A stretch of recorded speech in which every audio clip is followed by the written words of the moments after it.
오늘은 죄인을 부르시는 예수님, 이런 제목으로 말씀을 드리겠습니다. 지금 우리는 누가복음을 함께 나누고 있는데요, 예수님께서 사역 초기에 어떤 일을 행하셨는지를 좀 다루려고 합니다. 다음 우리 달까지 계속해서 누가복음을 묵상하게 되는데, 여러분 매일 성경 꼭 구입하셔서 말씀 묵상에 힘써 주시고 또 말씀을 듣는 일에도 힘써 주시기를 바랍니다. 누가복음에 보면 예수님께서 30세쯤 되었을 때 가르치심을 시작하셨다, 이렇게 되어 있습니다. 3장 23절에 보면 30세쯤 되셨을 때 가르치심을 시작하셨다. 예수님의 주된 사역은 가르치시는 사역입니다. 가르치시는 사역. 하나님 나라의 복음을 전하기 위해서 이 땅에 오신 것이죠. 4장 14절 15절에 보면 예수님께서 성령의 능력으로 갈릴리 여러 해당에서 가르치신 말씀이 나옵니다. 예수님의 말씀을 듣고 많은 사람들이 예수님을 칭송하게 되죠.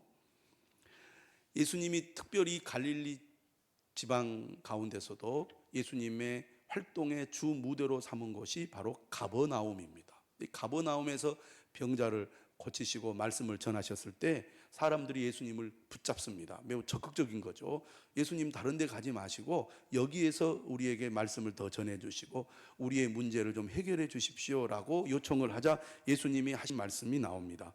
내가 다른 동네들에서도 하나님 나라 복음을 전하여야 하리니 나는 이 일을 위해 보내심을 받았노라. 하나님의 복음을 전하기 위해서 이 땅에 오셨다는 것입니다. 여러분, 우리가 신앙생활을 한다는 것은 곧 하나님의 말씀을 듣는 것이죠.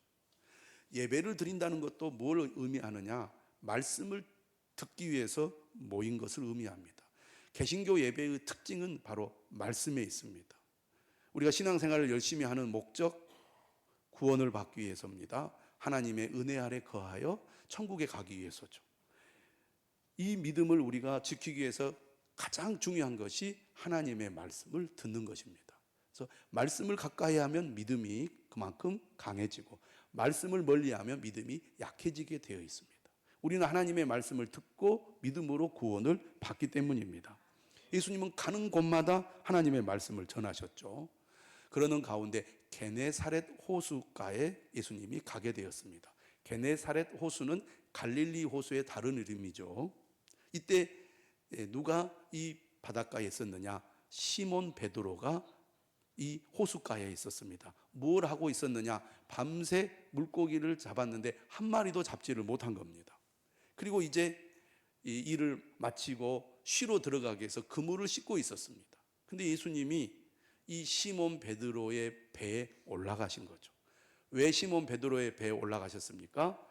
호숫가에 있는 사람들에게 하나님의 말씀을 가르치시기 위해서였죠. 예수님은 가는 곳마다 사람들이 모여들었고 예수님 주변에 모여든 사람들에게 예수님은 하나님의 말씀을 가르치셨습니다. 이렇게 예수님께서 말씀을 가르치시고 난 다음에 배의 주인인 시몬 베드로에게 말씀하시죠. 뭐라고 말씀하십니까?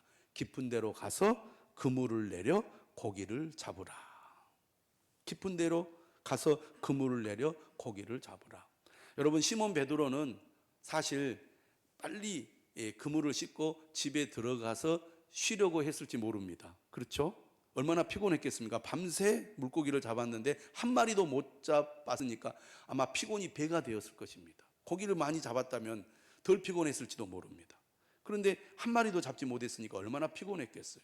그래서 집에 일찍 가려고 했을지 모릅니다. 그런데 예수님이 자신의 배에 올라가가지고 딱 앉아서 말씀을 전하니까 베드로가 어쩔 수 없이 억지로 말씀을 듣게 된 것입니다.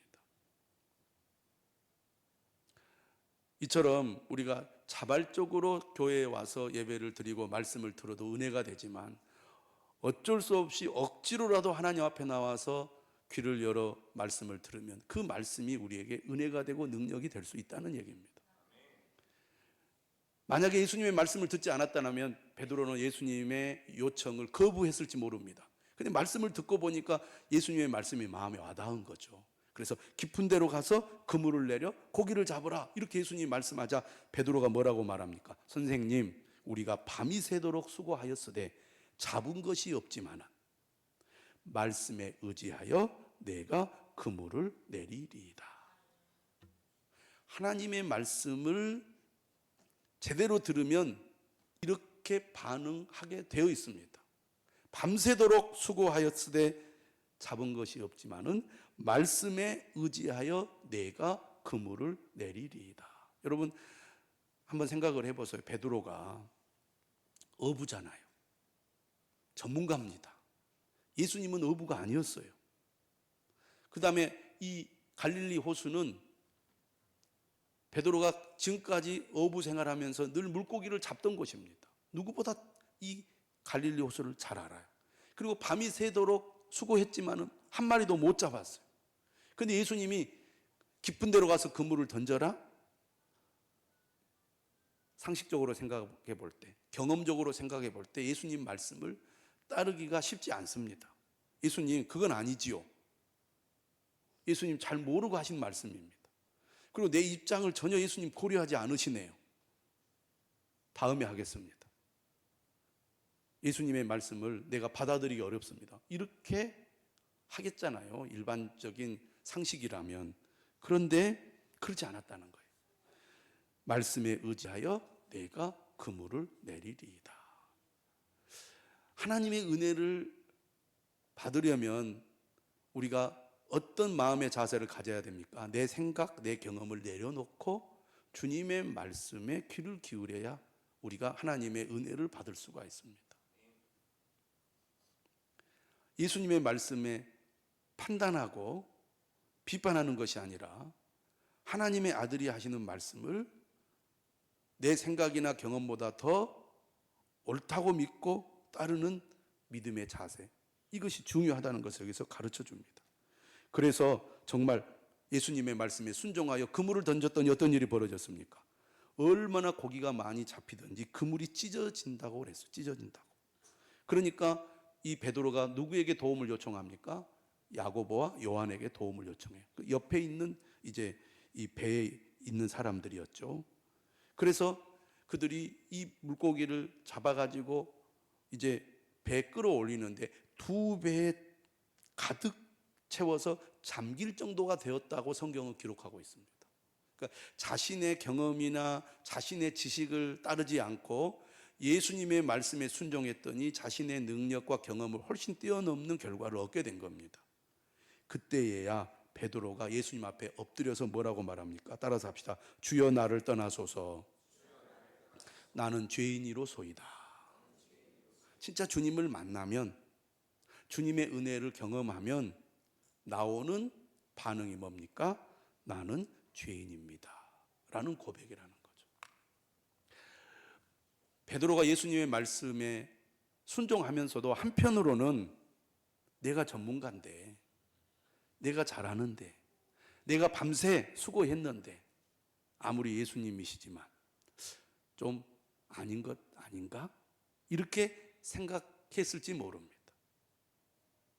그런데 자신의 그러한 생각들이 얼마나 주님 앞에 부끄러웠는지를 깨달은 거예요.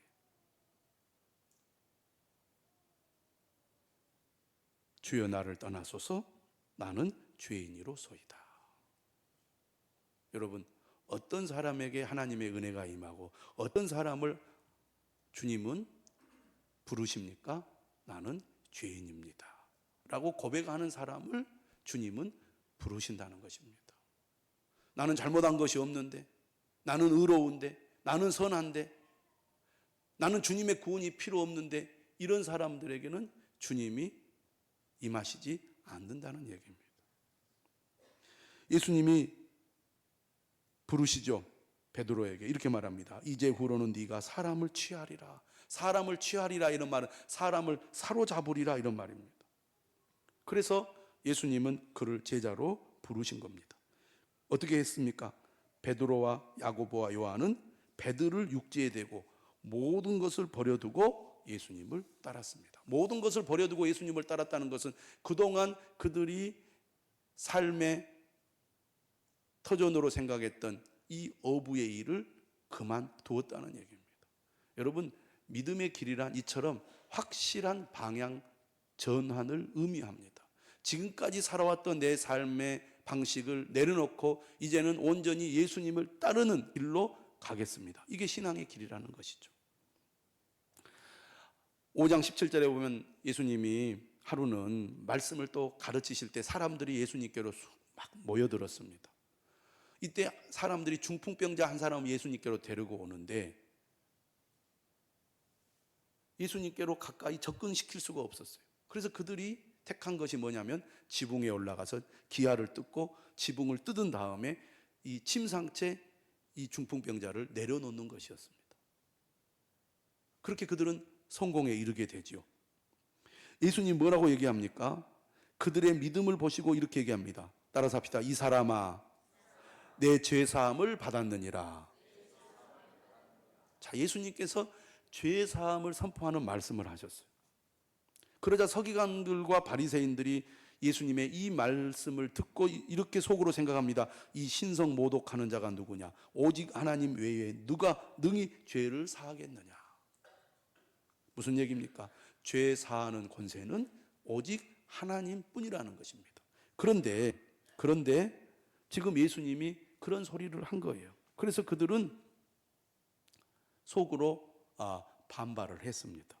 그러자 예수님이 그들의 생각을 아시고 하신 말씀이 뭐냐면 네 죄사함을 받았느니라 하는 말과 일어나 걸어가라 하는 말이 어느 것이 쉽겠느냐? 어느 것이 쉽겠습니까? 어려운 질문이죠. 죄사하는 권세를 선포하는 것도 아무나 할 수 있는 말이 아닙니다. 왜? 신성 모독하는 잘못이니까. 그 누구도 사람들 향하여 네가 죄사함을 받았느니라 이렇게 말할 수 없습니다. 자, 그렇다면 반대로 일어나 걸어라 이 말 하기는 쉽습니까? 어렵습니까? 이 말도 어렵죠. 말을 했는데 그대로 안 되면 그처럼 창피한 일이 어디 있겠습니까? 수치를 당하는 일이죠. 그런데 예수님께서 내 죄사함을 받았느니라고 말씀하신 이유가 어디에 있습니까? 예수님이 죄사하는 권세가 있기 때문입니다. 그런데 정말 예수님이 죄사하는 권세가 있다는 걸 어떻게 증명합니까? 예수님이 이 말씀을 하신 다음에 이렇게 얘기합니다. 일어나 네 침상을 가지고 집으로 가라. 어떻게 되었습니까? 그가 벌떡 일어나서 집으로 가게 됩니다. 예수님에게 죄사하는 권세가 있다는 것을 예수님은 이 두 가지 말씀을 통하여 증명을 해 보이신 거죠. 예수님이 이 땅에 오신 목적이 어디에 있습니까? 죄인들의 죄를 사하기 위해서입니다. 죄인들의 죄를 용서하기 위해서 이 땅에 오신 것입니다. 오늘 본문은 이렇게 시작합니다. 그 후에 이렇게 시작해요. 그 후에 예수께서 나가사 이렇게 시작합니다. 그 후에라는 말은 무엇이냐면 중풍병자를 고치신 사건 이후에라는 얘기입니다. 무슨 얘기냐면 오늘 본문에 나오는 이 이야기와 중풍병자를 고치신 이야기가 서로 연관이 있다는 것입니다. 어떤 연관? 죄사하는 이 권세와 관련된 연관입니다. 오늘 본문에 등장하는 사람의 이름은 레위입니다. 이 유대인들에게는 당시 이름이 두세 개 있었습니다. 이 레이라는 이름은 유대식 이름이고 이 레이의 또 다른 이름이 있습니다. 무엇입니까? 마태입니다. 마태는 바로 로마식 이름이죠. 예수님의 제자입니다. 12제자 중에 한 사람이죠. 이 레위, 마태의 직업이 무엇입니까? 바로 세리였습니다. 세리는 죄인의 대명사예요. 오늘 본문에 보면 몇 절에 나와 있느냐면 30절에 바리새인과 그들의 서기관들이 예수님의 제자들을 비방하면서 이렇게 이야기했습니다. 너희가 어찌하여 세리와 죄인과 함께 먹고 마시느냐? 세리와 죄인과 함께 먹고 마시느냐? 이 세리와 죄인을 헬라어로 보니까 세리 앞에는 정관사가 있고 죄인 앞에는 정관사가 없습니다. 무엇을 의미하느냐? 더 직접적으로 얘기하면 세리 곧 죄인 이런 뜻을 가지고 있습니다. 세리하면 죄인들의 대표예요. 대표. 다시 말하면 당시 대부분의 유대인들이 아주 싫어한 직업인이 바로 세리, 오늘로 말하면 세무 공무원이었습니다. 왜냐하면 그들이 로마의 앞잡이 노릇을 했다고 그들은 생각했기 때문입니다. 매국노라는 것이죠. 그들이 세금을 걷었습니다. 걷어서 정부에 바치면 얼마나 세금을 많이 걷었느냐에 따라서 이 세리는 그만큼 이익을 얻을 수 있었습니다. 그러다 보니까 걷어야 할 세금보다 더 많은 세금을 걷게 된 거죠. 그래서 부를 축적을 했습니다. 그러니까 유대인들로부터 매우 이 증오의 대상이 되었고 회당에서 그들을 출교시켰습니다. 그러니까 공동체 내부에서 이 다른 유대인들과 정상적인 관계를 맺지 못하고 살았어요. 그들은 부를 얻는 대신에 명예를 잃어버린 사람들입니다. 그런데 오늘 예수님은 이 레위를 예수님의 제자로 부르신 것입니다. 나를 따르라. 여러분, 이거 엄청난 비난이 예상되는 일입니다. 어부들을 부르는 것은 그나마 괜찮습니다. 물론 우리가 인간적으로 생각해 볼 때 예수님의 제자들이 좀 사회적인 지위가 있고 또 이 나름대로 이 뛰어난 인물들을 제자로 삼았다면 예수님의 격이 더 높아졌을지 모릅니다. 여러분, 교회들도 그러지 않습니까? 교회 구성원들이 좀 잘 살고 직업도 좋고 사회적인 지위도 있는 사람들이 많으면 세상 사람들이 어떻게 생각하겠습니까? 야, 저 교회는 수준이 있는 교회다. 그렇게 생각할 것입니다. 아마 여러분들도 그렇게 생각할지 몰라요. 우리 교회는 이런 분들이 나오는 교회입니다라고. 사람들 앞에서 우리 교회 대단한 교회다. 이렇게 생각했을지 몰라요. 많은 사람들이 그렇게 세상적인 관점을 가지고 교회를 바라보는 경우가 많아요. 우리 교회는 사람들이 얼마나 많이 모이는 줄 아느냐고. 사람들이 많이 모이면 그 교회에 속한 성도들도 자신이 대단한 사람이라고 좀 이렇게 약간 우쭐해하는 경향이 있습니다. 근데 예수님이 지금 레위라는 세리를 제자로 삼았다? 수많은 유대인들이 죄인들과 함께하는 분이라고 예수님도 똑같이 죄인 취급할 그런 상황입니다. 어부들은 사회적인 지위는 낮았을지 몰라도 그래도 죄인들이라고 손가락질은 받지 않았을 거예요. 하지만 세리는 달랐다 그 말이에요. 여러분, 우리 교회 안에 전과자들이 막 많이 우리 교회에 나와서 다닌다고 그러면 여러분 어떻게 생각하겠습니까? 우리 교회 다니는 걸 좀 부끄러워하지 않겠습니까? 사람들이 또 뭐라고 말하겠습니까? 우리 교회는 좀 질이 나쁜 사람들이 많이 다니는 교회라고 그렇게 말하지 않겠느냐 그 말이에요. 지금 레위가 예수님의 제자로 발탁이 된다는 것이 그런 의미를 가지고 있습니다. 근데 예수님은 의도를 가지고 레위를 제자로 삼으신 거거든요. 레위가 막 나를 제자로 삼아주세요 이러지 않았다는 거죠. 예수님이 보시고 택하셔서 제자로 삼으셨습니다. 예수님은 이 땅에 오신 목적이 무엇인지를 이 행동을 통해서도 분명히 보여주고 있습니다. 오늘 뭐라고 얘기합니까? 예수님이 나는 의인을 부르러 온 것이 아니고 죄인을 부르러 왔다. 이게 예수님이 오신 목적입니다. 이처럼 예수님이 레위를 부르셨을 때 레위가 어떻게 반응해요? 모든 것을 버리고 일어나 따르니라. 주님의 부르심에 어떻게 반응해야 되는지를 예수님의 제자들이 잘 보여주고 있습니다. 모든 것을 버리고 일어나 따르니라. 삶의 방향 전환이 분명해야 한다는 겁니다. 자, 여러분 한번 생각을 해보세요. 지금 레위는 세리의 일을 그만둔 겁니다. 세리는 세금을 걷는 사람이에요. 계산에 능한 사람입니다. 손익계산이 빠르겠죠. 또 한 가지, 어부가 어부의 일을 그만두고 예수님을 따랐습니다. 여차하면 예수님으로부터 도망갈 수 있죠.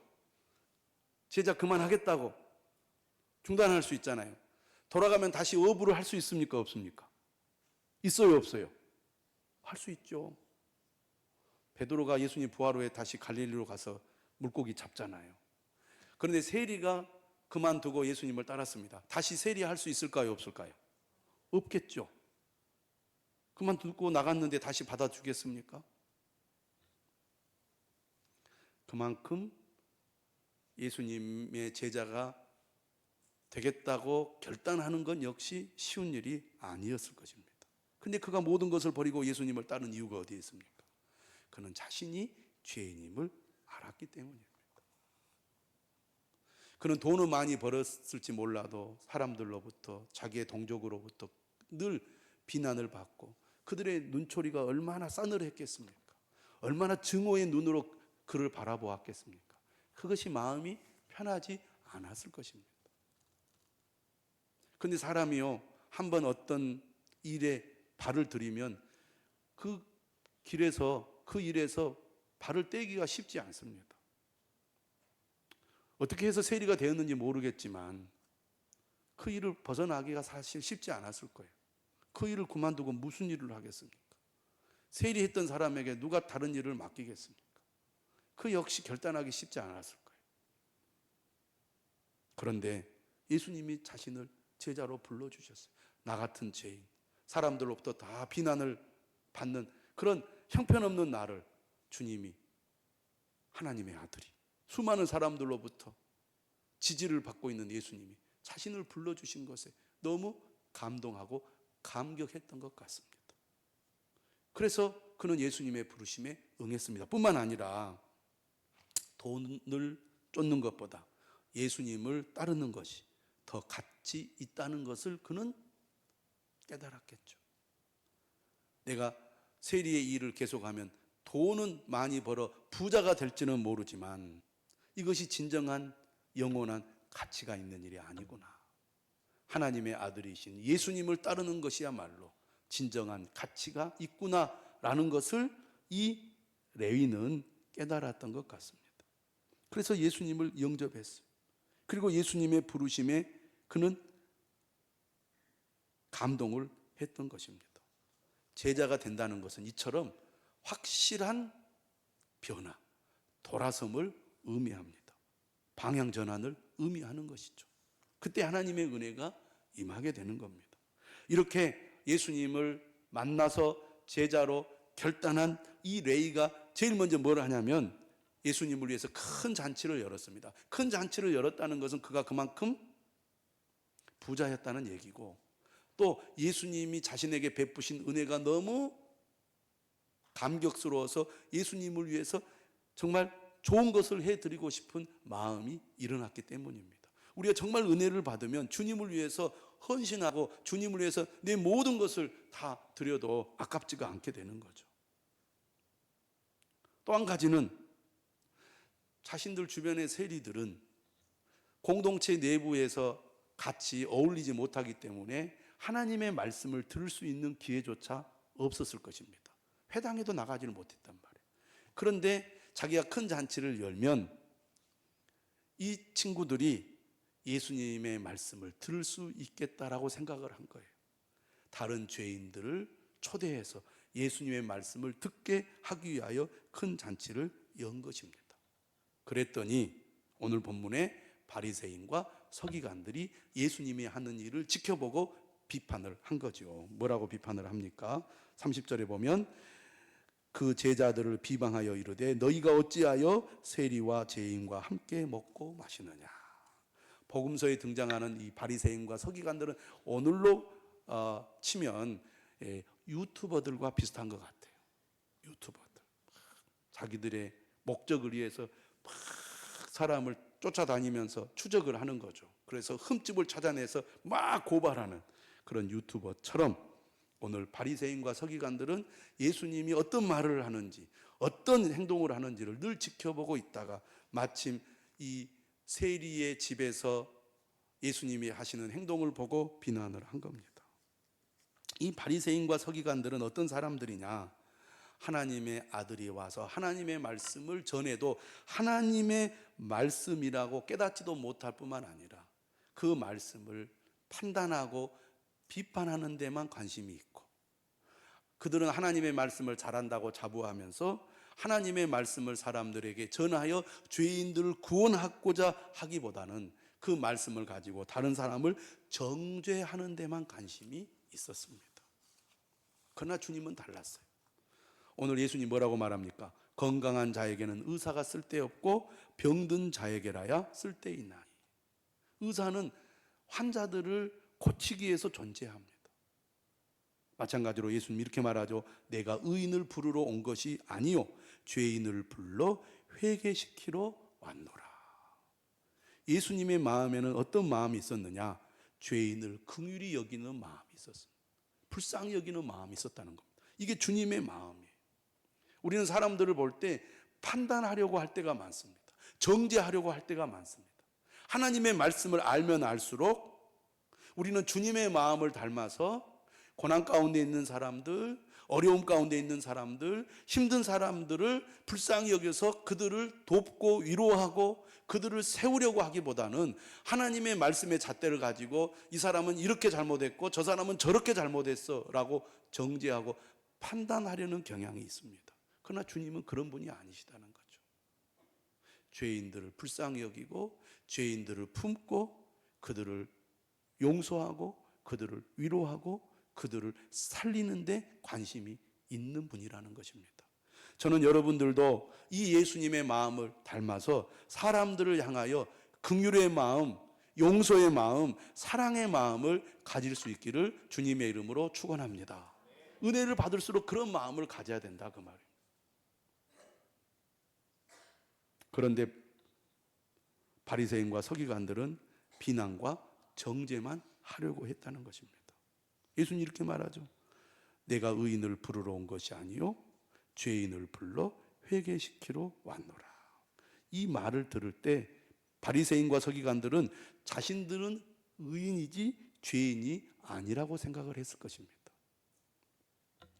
18장에 보면은 바리새인과 세리의 기도가 나오죠. 예수님이 그걸 지켜보고 말씀을 하시는 내용이 나오는데 바리새인이 뭐라고 기도하느냐? 하나님, 나는 하나님의 말씀을 잘 지켰습니다. 철저히 지켰습니다. 그러면서 이렇게 얘기해. 이 세리와도 같지 아니함을 감사하나이다. 그들은 스스로 의인이라고 생각을 했어요. 무슨 기준으로? 첫째는 세리와 같은 죄인들과 비교하면서 내가 저 사람들보다는 낫다. 내가 저 사람들과 비교할 때 나는 그래도 선하고 의롭다라고 생각을 한 거예요. 오늘 우리도 그렇게 생각하는 경우가 많습니다. 저 죄인들하고 비교해보면 나는 그래도 의롭고 선한 사람이지 않습니까? 라고 생각을 한다는 거예요. 자신이 정한 기준을 가지고 나는 그래도 괜찮은 사람이야. 나는 그래도 믿음이 좋은 사람이야.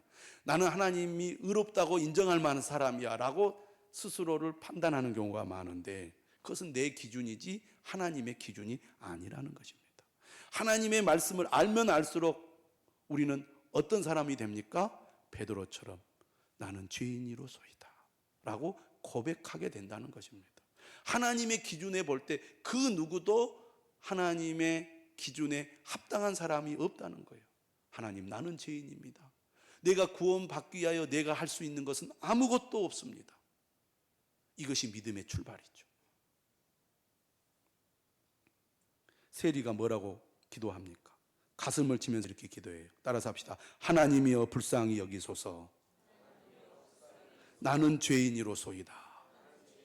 이것이 정말 하나님의 말씀을 듣고 은혜를 받는 사람의 마땅한 반응입니다. 예수님이 이 두 사람의 기도를 듣고 이렇게 말씀하세요. 이 사람이, 여기서 이 사람은 세리를 말합니다. 이 사람이 의롭다 하심을 받고 자기 집으로 내려갔느니라. 자신이 죄인임을 깨닫고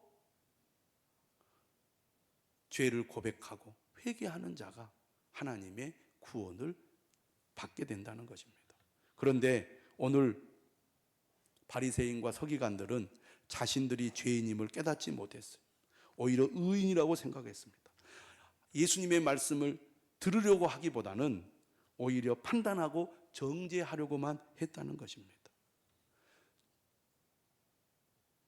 어떤 사람이 주님의 구원을 받습니까? 자신의 죄인됨을 인정하고 나를 불쌍히 여겨주소서. 나는 주님의 구원이 필요합니다. 이렇게 주님 앞에 나가는 자가 주님의 구원을 받을 수 있습니다. 여러분, 우리도 이러한 믿음으로 살아갈 수 있기를 주님의 이름으로 축원합니다. 하나님의 뜻은 사람을 살리는 데 있습니다. 그런 관점으로 늘 우리가 다른 사람에게 다가가야 하고요. 우리도 주님의 구원이 필요한 연약하고 또 죄악된 존재임을 인정하고 주님의 긍휼을 늘 구하는 마음으로 나가야 될 것입니다. 오늘 본문에 보면 여기서 끝나지 않았습니다. 바리새인과 서기관들이 그냥 물러날 사람들이 아니에요. 늘 비판 정신이 많고 판단하려는 사람은 어떻게 해서든지 트집만 잡으려고 합니다. 뭐라고 오늘 본문에서 트집을 잡습니까? 요한의 제자들도 자주 금식을 하고 우리들도 금식을 하는데 왜 당신의 제자들은 금식하지 않습니까?